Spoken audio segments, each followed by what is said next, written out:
మొట్టమొదట ఈ శ్లోకం యొక్క ప్రాముఖ్యతను తెలుసుకుందాం.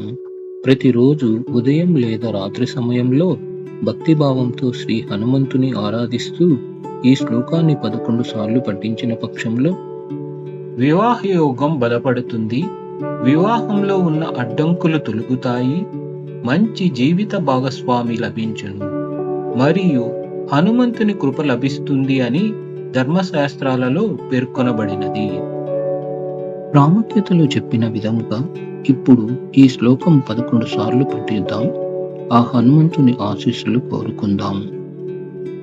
యోగిద్యేయాం గ్రీపద్మాయా జగతాం పతయే నమః. వివాహం కురు మే దేవా రామదూతా నమోస్తుతే. యోగిద్యేయాం గ్రీపద్మాయా జగతాం పతయే నమః. వివాహం కురు మే దేవా రామదూతా నమోస్తుతే. యోగిద్యేయాం గ్రీపద్మాయా జగతాం పతయే నమః. వివాహం కురు మే దేవా రామదూతా నమోస్తుతే. యోగిద్యేయాం గ్రీపద్మాయా జగతాం పతయే నమః.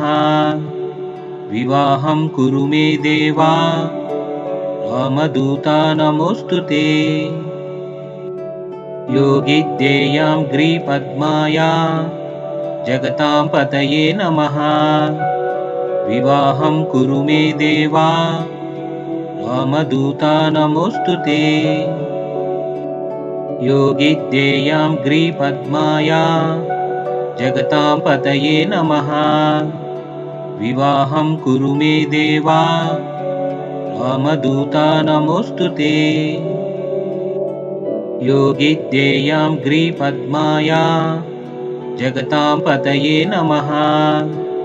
వివాహం కురు మే దేవా రామదూతా నమోస్తుతే. యోగిద్యేయాం గ్రీపద్మాయా జగతాం పతయే నమః. వివాహం కురు మే దేవా రామదూతా నమోస్తుతే. యోగిద్యేయాం గ్రీపద్మాయా జగతాం పతయే నమః. వివాహం కురు మే దేవా రామదూతా నమోస్తుతే. యోగిద్యేయాం గ్రీపద్మాయా జగతాం పతయే నమః. వివాహం కురు మే దేవా రామదూతా నమోస్తుతే. యోగిద్యేయాం గ్రీపద్మాయా జగతాం పతయే నమః.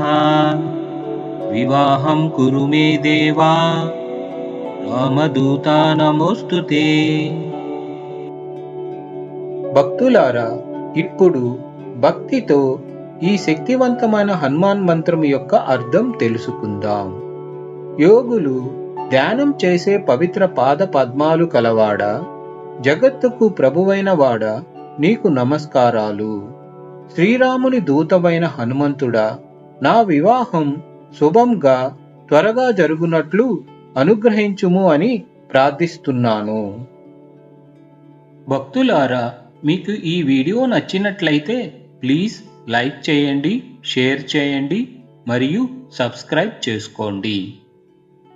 చివరిగా ఓం హనుమతే నమః, ఓం హనుమతే నమః, ఓం హనుమతే నమః అని పఠిస్తూ మీకు ఆ హనుమంతుని అనుగ్రహం ప్రసాదించాలని కోరుకుంటున్నాను.